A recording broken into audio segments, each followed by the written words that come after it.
Before we get to the movie, I just want to remind you to enunciate more clearly than you normally would. The masks sometimes make that a problem. I have to say that I'm tired of enunciating. This was drilled into my head by my high school theater teacher. Craig, enunciate your words. Like every single day there'd be that voice coming out of the darkness. I'm tired of it. It's hard to enunciate. This is why I should never have attempted Spanish. Learning how to do Spanish, because Spanish, you have to pronounce everything. I should have tried doing French, because they just mumble all the time, right? I was in a play in the 6th grade. Yeah? It was a Christian play called Bullfrogs and Butterflies. Oh, from the Bible. I had problems enunciating, and my idiot principal, who was the director of the show, there was a line where I had to say understandable. He made me say it understandable. And I said that throughout the whole run of the play. I sounded like an idiot. Thanks, Jim Zielsdorf. Thanks, Mr. Eastman. That's so tiring. My mouth wants a break. My mouth wants a break. Yeah. I've got a bunch of movies that I've never seen before. You don't know what they are. Every episode, I'm going to spring one on you. It might be good. It might be bad. We'll watch it and talk about it. Welcome to The Basement. Thank you for joining me here once again in the basement. I have a movie for us to watch tonight, as per custom, and I hope that it will not make you go insane. Or at least believe you are, because we're watching Gaslight. Oh, this thing! This word's become popular lately. Released in 1944, Gaslight was directed by George Cukor and stars Ingrid Bergman, Charles Boyer, and 18-year-old Angela Lansbury, and basement alum Joseph Cotton. Have you seen this before? Yes, I've seen it twice before. Gaslighting has become commonly known as a form of psychological abuse where a person is manipulated into questioning their own sanity. Ingrid Bergman won an Oscar and a Golden Globe for her performance, and this film was selected in 2019 for preservation in the Library of Congress National Film Registry. Was it? Or was it? No, of course it was. Why wouldn't it be? Why would I even put that own thought in my head? Why would I say a sentence that way I just did that sentence? This Gaslight humor writes itself. I hope that the gift I have for you tonight will address the elephant in the room. Oh! It's a white elephant. That's appropriate for the season. It is. It's really heavy. I hope you enjoy that. It's been sitting in this cupboard for years. I finally had to get rid of the thing. Let's look for something in the movie that will justify this white elephant. Jewels. Jewels, Matt. It is the jewels on the elephant. You don't know what I'm referencing. Do they walk in the film? Can I say walk on over to the old leather couch? There is walking involved. Walk on over to the old leather couch where we'll be engaging in the experience of watching Gaslight.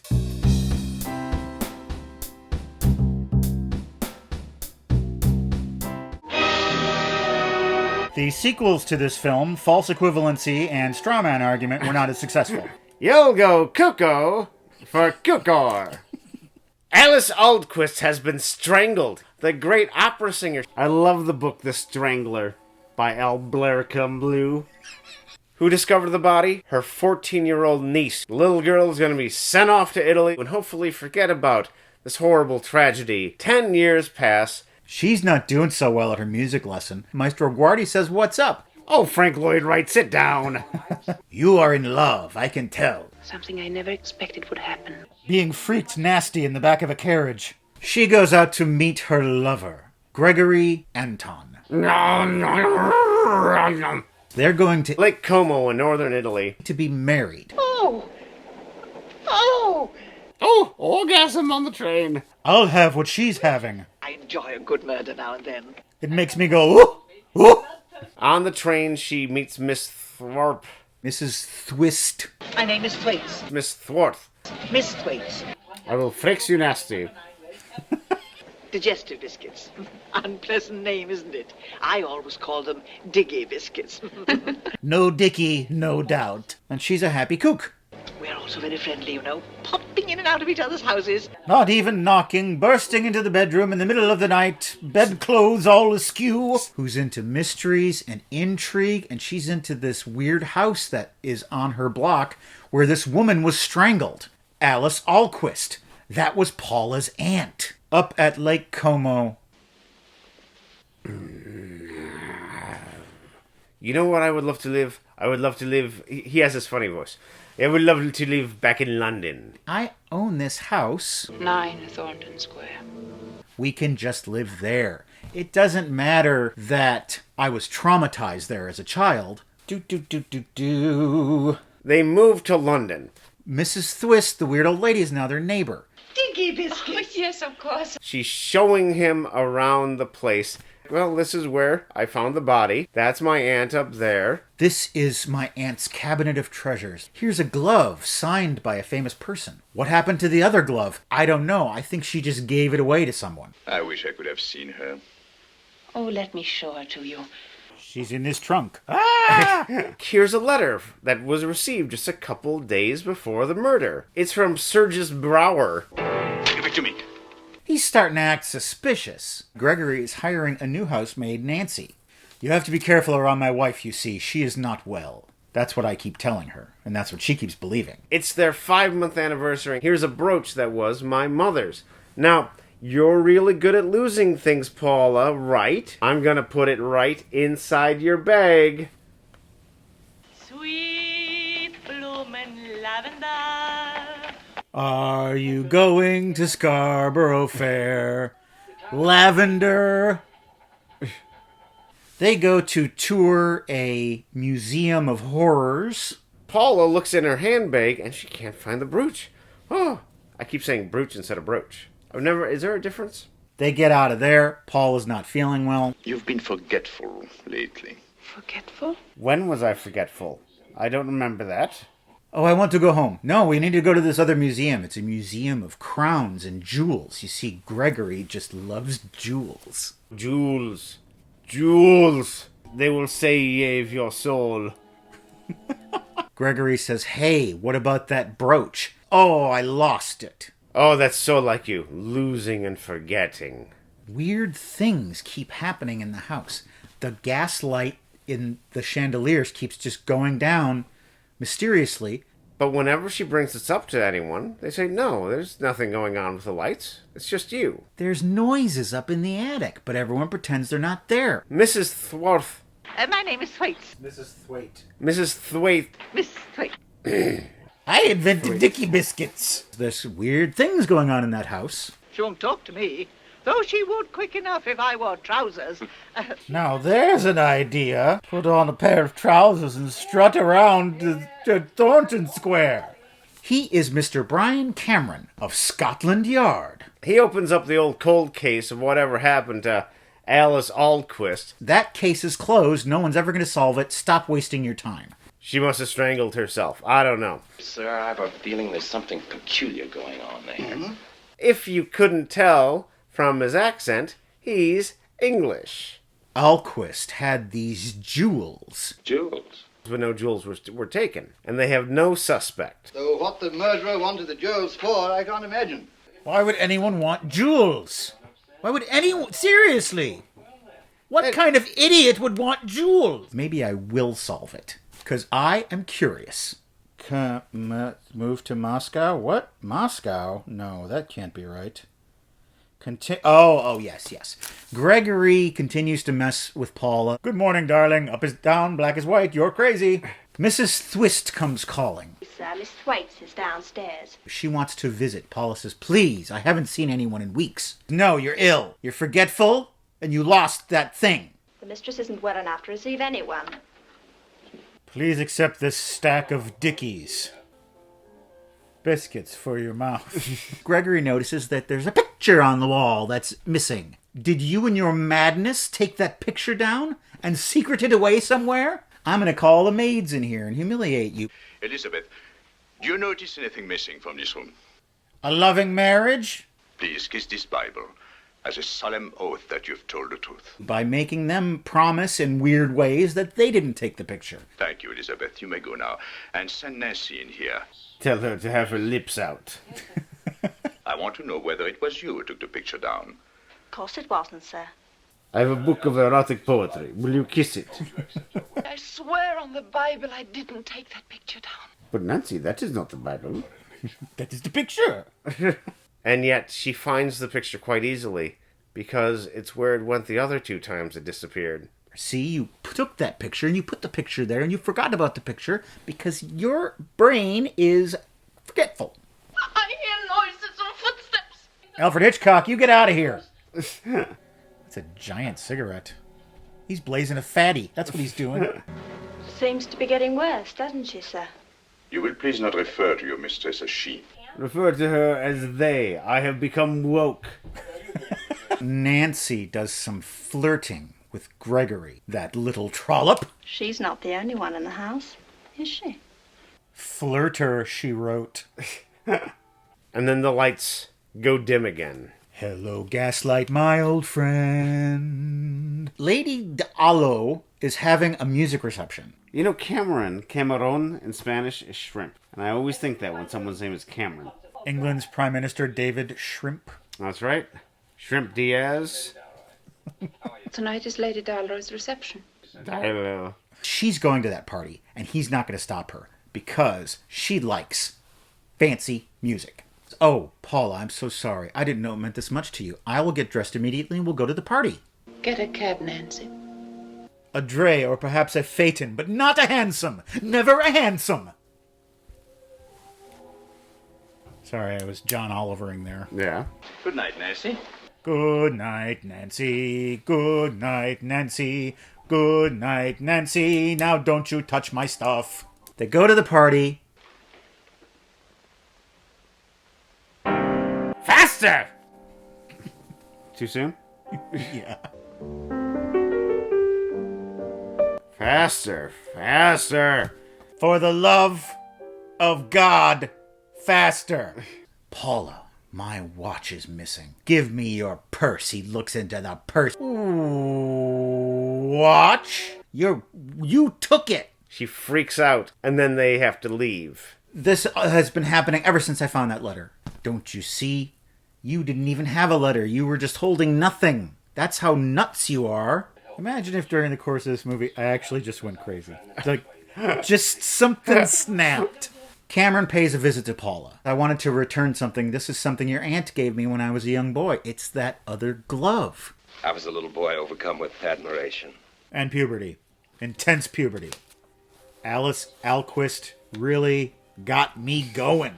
And then the gaslight goes dim again. What's the deal with the gas? Finally, somebody else saw the gaslight thing. There's thumping sounds up above. Mrs. Anton. You have raccoons. You're being gaslighted. He doesn't say it in those terms, but, you know, we know what that means these days. Cameron knows that Gregory's up in that attic. He's looking around for those jewels. Does your husband have a gun? Yes, it's in his desk. He jimmies open the desk.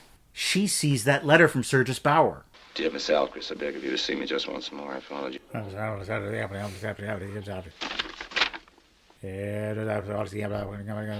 He takes another letter written by Gregory and says, look at the handwriting. It's the same handwriting. Gregory is Surges Bauer. Gregory finally finds the jewels. They were embedded in the fancy dress that Alice Alquist wore in the fancy portrait that hung above the fireplace. Why did you open my desk? He opened it. Who is he? Mr. Boom Boom, my imaginary friend. Cameron bursts into the room. He confronts Gregory. He's got the jeweled dress. He's been up in the attic. I know what you're doing. Gregory says, well, hey, we can work this out. Revolver! There's a chase up to the attic. Anybody at home?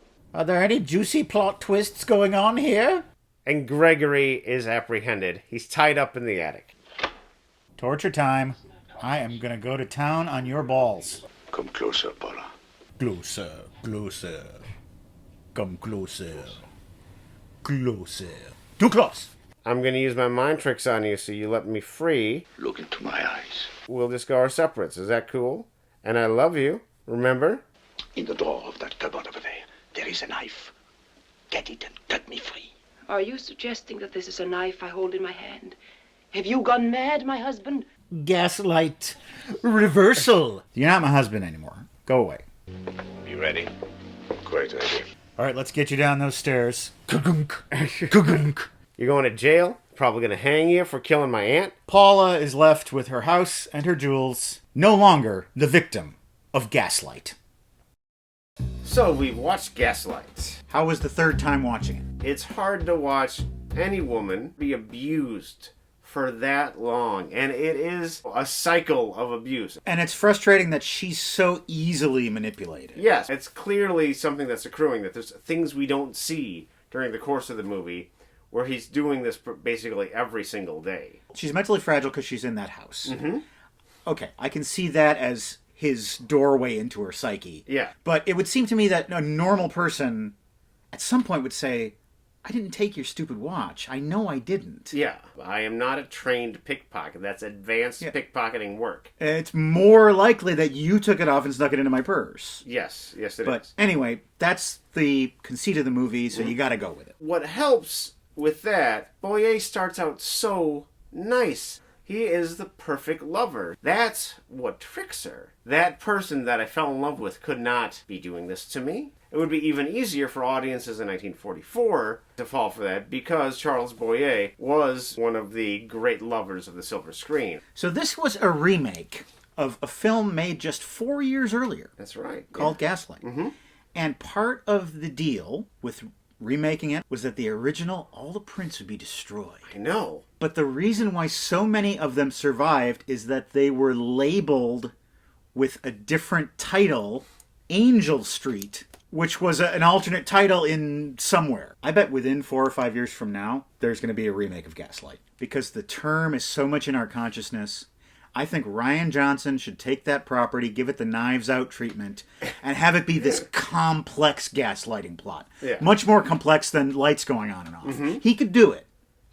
And I think this is a story that can be retold. It could be set in a different country, say America. Sure. Where you could believe Joseph Cotten would be a police officer. You have Charles Boyer, a Frenchman. You have Ingrid Bergman, a Swede. You could have set this in New York City and have the exact same storyline. Well, no, I disagree with that because this movie, the second Oscar it won was for production design. Having that really gothic London, Old English look is essential to the movie. Plus, in 1944, seeing London makes people feel warm because at that time London was a big pile of rubble. So another thing about the Gaslight story, the Joseph Cotten character was supposed to be a much older man.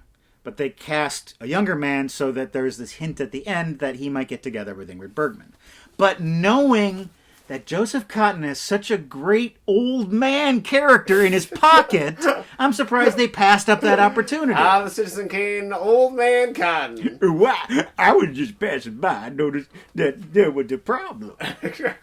Really good production design. It's so claustrophobic. But even when they're outside of the house, they're in this torture museum. They're in this recital where they're just crammed into these chairs and it's people on all sides. Everything is claustrophobic. We've turned out the lights on Gaslight and now it's time to turn on the lights for Seen It. I just realized it should have been Saw It. Because there's just realized. I just realized this. There's that game out there called Seen It. I know. So like Saw It. You're right. You're right. I wish you'd have thought of this 9 years ago. I wish so too. It is December. 'Tis the season for gifts, and we've gotten gifts all year round from our generous viewers in the form of DVDs. And we're going to talk about some of those today. Our theme is Mail Crate. Moonstruck. Seen it many, many times. I love this movie. I know, you really do. It is a movie that I have been quoting for decades. I'll say Johnny Camilleri for no reason at all. I just love this movie. May I quote it for a minute here? Nicolas Cage has just kissed Cher, and he takes her into his arms. She says, "What are you doing?" And he says, "Son of a bitch! Where are you taking me?" "To the bed." That was my favorite quote from him. It's one of the great romances, and it's not just the main romance between Cher and Cage, but there's 5 or 6 different romances that go through this movie. All right, from Italian Americans, we move to Old World Italians, and Big Deal on Madonna Street.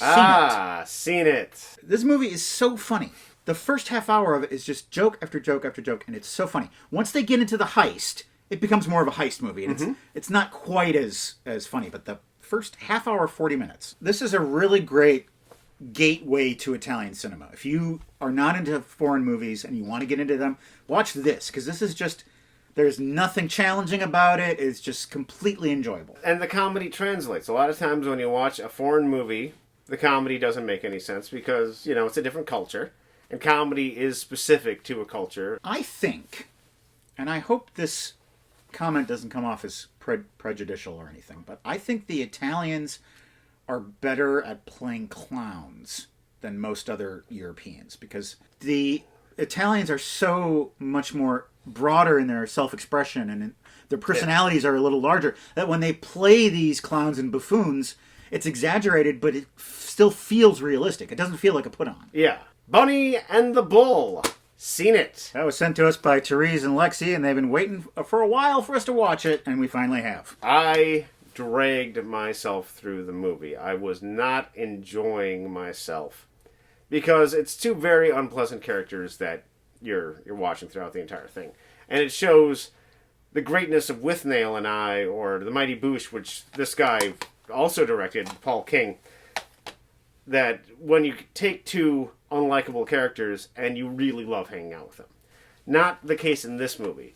So what surprises me is how emotionally moved I was by the climax. I was not planning on that at all. I have to give this movie my approval for that. Well, I give it my approval simply for that monologue that Noel Fielding does about the old Matador. That's just stunning. And of course we have to talk about the set design. Sure, the way that they use animations and models is really inventive and really fun to watch, in much the same way that the television show The Mighty Boosh. This is basically the Mighty Boosh movie. Yes. I thought that the movie kind of wants to have its cake and eat it too. It's too silly and absurd for how serious and emotional it is. Yes. It's kind of like it's too serious to be a Mighty Boosh episode. It's too absurd to be an Edgar Wright film. Yes. And we have this Forbidden Hollywood Collection Volume 2. There's a movie on there called The Divorcee. Seen it? I did not watch this, sorry. One of the reasons I love pre-code comedies, and I'm sure you do too, is just the strange dialogue. The weird way that people talked back then and the weird way that writers wrote. This one we're going to need to decipher, I think. Okay. The Divorcee says, the ex-wife divorced her ex-husband because he sang in his bathtub. Now, is that gay code? Possibly. I think that's probably what it is. The lead actress in this is Norma Shearer. She won an Oscar for this film. Oh, really? Yeah. And she is a dead ringer for Mrs. Maisel. She looks exactly like her. At one point, one of the characters calls her Marvelous. If you'd like to go someplace where there are some special jewels lying about, you can go to our website, welcometothebasementshow.com. All of our episodes are there, and there are PayPal donation buttons that you can click on to help to support our show. People such as Rebecca, who says, if you remember my previous donation, I mentioned that your show had been helping me to cope after leaving an abusive relationship. Well, I'd like to say that I'm doing better, but the pandemic has been very hard for me. Isolating yourself is literally the opposite of what you are supposed to do when recovering from domestic violence. But I have shows like yours to distract my mind and my two animal companions to comfort me, a dog named Charlie Brown and a cat named Beatsy. I'm planning on doing a Christmas card with them, and I will definitely send one your way. Rebecca, so glad to hear it. Don't forget, you don't have to stay in the house all the time.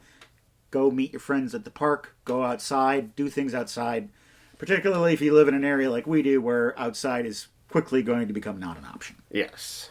To find out who the rest of our donors are and to see the exciting contents of our mail crate, you can watch Unboxing, which comes out this coming Friday. Maybe we'll be unboxing more exciting DVDs that we'll watch in the future and talk about on this show! In the future! Our next episode is our final of the year, and that is our end-of-the-year megasode. We're going to have new inductees into the Hall of Fame. We're going to have all kinds of surprises and fun. Now, normally that would come out 2 weeks from now, but that is going to be Christmas Day. We're going to take that off. So our end-of-the-year megasode will come out New Year's Day, January 1st, 2021. We hope you'll join us to ring in the new year then. We want to thank you for watching Gaslight with us, and now we'll thank you to watch this.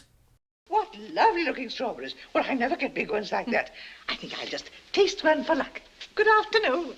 I've never seen such a lovely pile of $20 bills. I think I'll just take one for luck. Come closer, Paula. Look into my eyes.